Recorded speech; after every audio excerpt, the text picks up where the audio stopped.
Hello दोस्तों, स्वागत है आप सभी का एक और न्यू वीडियो में। दोस्तों, आज के इस वीडियो में बात करेंगे एक इम्पॉर्टेंट प्रश्न की, क्योंकि इस मॉडल का जो है प्रश्न घुमा फिरा कर जरूर किसी न किसी पेपर एक सेट में दे ही देता है। मैं आप लोगों को पहले भी बता चुका हूं कि आप लोगों का पेपर सिर्फ एक सेट नहीं बनता है, तो इस कन्फ्यूजन में मत रहिएगा कि एक ही साल में कितना पेपर आता है या फिर कितना क्वेश्चन आ जाता है। तो भाई कई मॉडल पेपर बनता है ना, कई सेट बनता है, तो घुमा फिरा कर कहीं ना कहीं दे दिया जाता है। तो देखिए, मैं आपको पहले भी बता चुका हूं कि जितने भी दो चर के रैखिक समीकरण के प्रतिबंध हैं, उन पर आधारित सवाल एकदम पक्का आता ही आता है। ठीक है, अगर मान लीजिए भाई 2 नंबर में भी आ सकता है और 4 नंबर में तो प्रश्न अगर बनेगा तो बहुत खतरनाक बनेगा। एक चीज पहले ही बता दे रहे हैं, खतरनाक क्या, खतरनाक में सिर्फ दूसरा और तीसरा जो समांतर का प्रतिबंध है और जो संगत का प्रतिबंध है उस पे बनेगा, और 2 नंबर में आएगा तो फिर अद्वितीय हल का प्रतिबंध। ठीक है, तो इन सब चीजों को थोड़ा ध्यान रखिए। अब चलिए देखते हैं।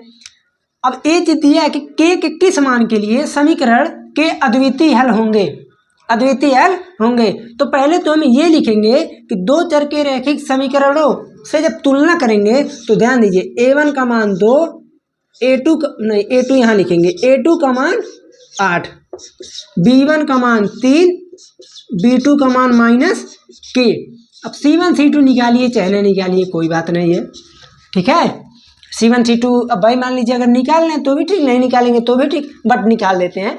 c1 का मान आएगा देखिए -8 और c2 का आएगा -5। अब कुछ बच्चे तो कन्फ्यूजन कि कहाँ से माइनस आ गया, यहाँ से आया। देखिए, होता है ax + by + c = 0। जब दो चर के रैखिक समीकरण को स्टैंडर्ड फार्मूला देखते हैं, मानक रूप, तो उसमें c जो होता है वो इक्वल के इस साइड होता है। ठीक है, और इसमें जब समीकरण को देखते हैं तो इक्वल के इस साइड होता है। तो अगर इसको आप इधर लेकर आएंगे तो हो जाएगा माइनस में। ठीक है, तो अगर ये भी माइनस दोनों माइनस ना, दोनों माइनस को चाहे लिखे चाहे ना लिखे, बट अगर सही तरीका देखा जाए तो लिखना पड़ेगा। ठीक है, अब लिखेंगे अद्वितीय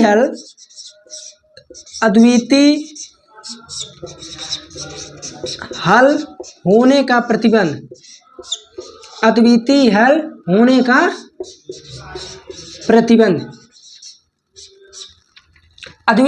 का प्रतिबंध सभी को पता है, a1/a2 does not equal to b1/b2।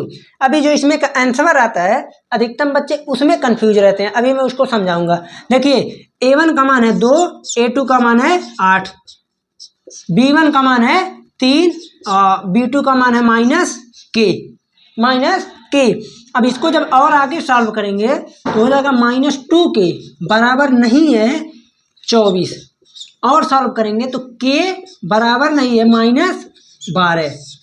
अब इसका थोड़ा सा आप लोग पहले मतलब समझ लीजिए होता क्या है, उसके बाद तो हम समझाएंगे।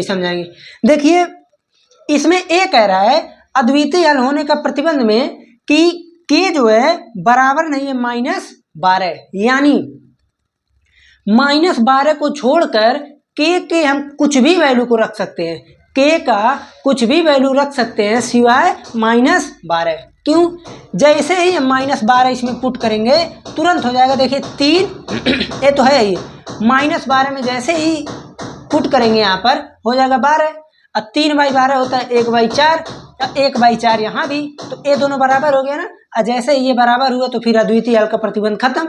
तो इसलिए k जो है -12 को छोड़कर कुछ भी हो सकता है। तो आप लोग आंसर लिखेंगे कि k बराबर नहीं है -12, इतना छोड़ देंगे तब भी सही है।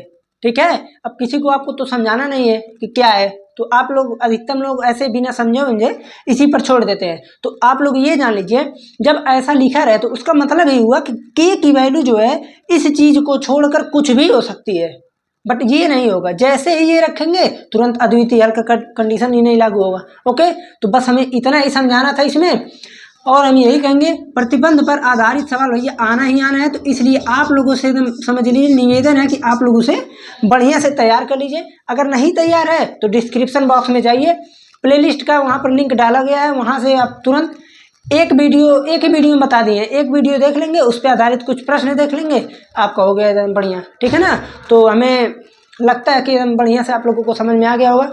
और कोई अगर समस्या हो तो कमेंट में ज़रूर बताएं। और उसके बाद इस टाइम में जो है आप लोगों का मैथमेटिक्स में देखिए अब कुछ बचा खुचा ही सवाल है, अब ज़्यादा सवाल नहीं हो पाएगा। ठीक है, अब इम्पॉर्टेंट में देख लिए, अब सोच रहे हैं थोड़ा और PYQ में चलें और देखें और मॉडल पेपर से देखेंगे तो ज़रूर कुछ सवाल मिल जाएगा। ठीक है, चलते हैं, फिर मिलते हैं हम अगले लेक्चर में।